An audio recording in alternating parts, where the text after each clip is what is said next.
No, we're not seeing our handsome faces because I just turned off the cameras. That Oh, was a great okay. split by Harstem, by the way. Yeah, I've seen him do it in real life. It looks really funny. That was a really good split. But well, we'll go ahead and introduce his opponent up here in the top right-hand corner of Entombed Valley. We do have the purple Zerg. He's well, he's done very well for himself thus far, even going so far as to take out J Power in the last series. We'll see if he can do it again. He is ThisGameSuck. His opponent, the red Protoss in the bottom left-hand corner, possibly the favored player to win this entire tournament, playing for Team Fnatic. He's Harstem. Yeah, and this time Harstem is not choosing to go for the in main base pylon build, but now he's just going to go for either Forge Fest Expand or Nexus first. So he's gonna open up at least with macro style play. Yep, could open up for that macro style play indeed. And is this the first Forge Fast expansion we've seen all day? I think so. You're correct. I think it is, which is really odd. What? Because Yeah, what does that mean? It means that we're casting a bunch of Dutch people. Hey, don't give me shit, man. I have a whole crowd to represent here, so I'm not gonna take this lightly. Wow, aggressive. Dang, I guess No. I'm not coming back to. Guess I'm not coming back to Amsterdam anytime soon. That's the only place I've ever been in the Netherlands. You have been to Amsterdam? Yes. No, oh, he's cannon rushing. No, I don't think. I think he's faking. Faking it. He's faking it. Yeah, maybe he could put down one. Yeah, he's gonna put down at least one because it's gonna, the cost. Even if it like fails, it will still work because the Zerg can never like kill this cannon without losing even more minerals than the Protoss spent on it.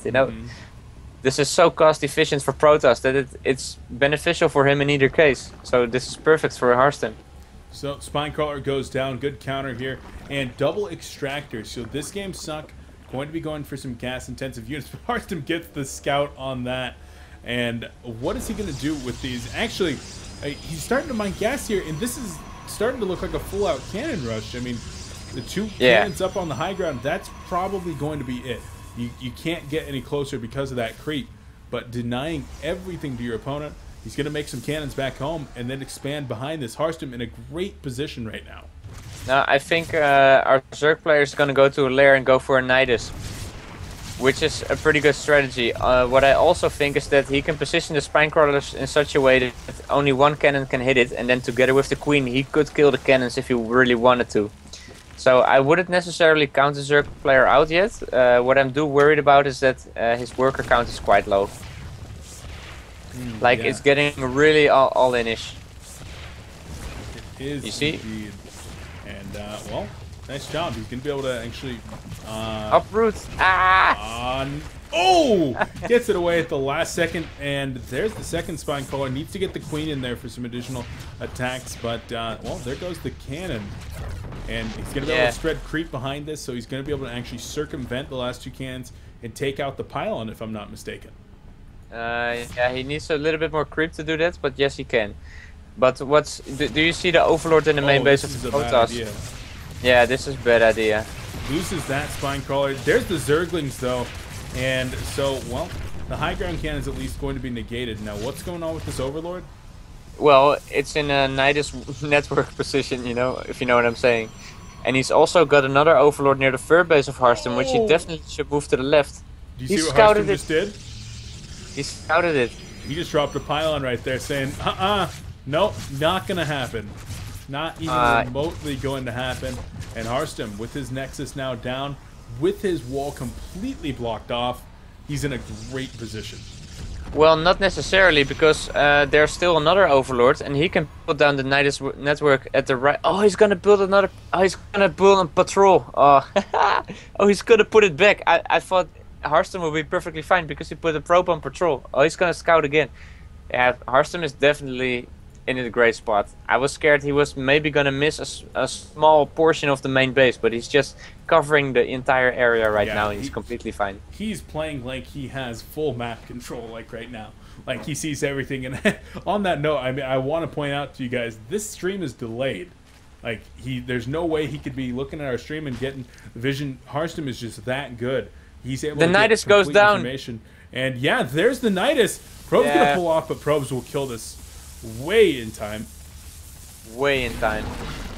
And now there's even a sentry out. You know, the damage output is way too high for the Nidus to come up. I think we're gonna see GG soon. That's a very real possibility. As the second one does go down, there is a Stargate going to be coming up here momentarily. And Probe's trying to kill the Overlord. That doesn't exactly work. But, yeah, with that Stargate, going to be able to start putting pressure back onto the Zerg. Would not be surprised to see Void Rays instead of Phoenixes. We'll see momentarily. And there is the first Void Ray on the way. This game suck using a lot of gas and minerals on those two Nidus Worms.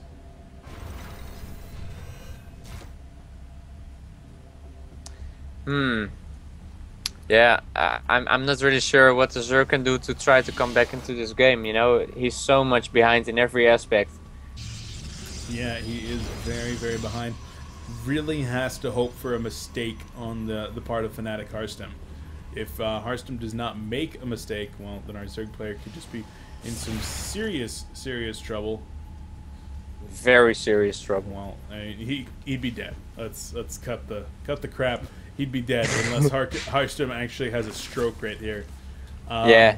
So our Zerg player going to try to keep on macroing behind this at home. He's trying to maintain map control with his Zerglings, but as Phoenixes join up with the Void Rays, things are looking more and more grim. I mean, Overlord's going to be taken down. Supply blocks are going to be hit. Yep, and he's not making an Overlord. Still not. Okay, now he's making 1. He needs to make more. Come on. Yeah, 2. That's better.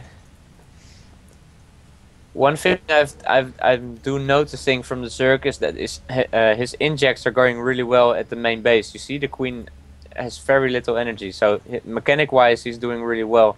But he's just so much behind that there's just no way of coming back. Like, at least economically, he needs to do something. But he cannot really do anything because Harstem has a very good, solid defense at home, and he's making these air units, which can prevent any roads attack, for example. He doesn't have the third base yet, so economically it's just a matter of time before the Protoss just gains the upper hand. Yeah, it's just looking, like you said, really grim. I really don't have any clue what the Zerg can do here. Yeah, I'm not entirely sure either. And, well, our Zerg player is certainly not going to bow out right now. He wants to be able to stay in this as long as possible and doesn't want to go into the rest of the series with a very, well, very well behind. But I don't really know right now what he can do. This game suck.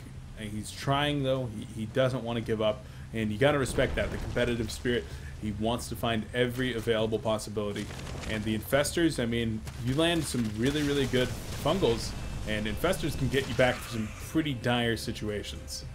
Yeah, but I have the feeling that if the Zerg decided to stay in the game, which he did, then if you decide to do that in a game like this, you need to take bigger chances. He needs to take risks.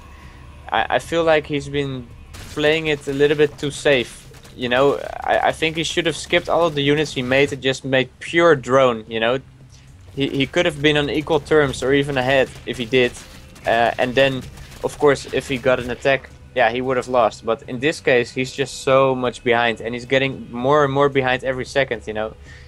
That I feel like taking a big risk like that is one of the only few options that he has left, and he didn't take it. So I think he just went further behind than he already was. And yeah, I just cannot say that.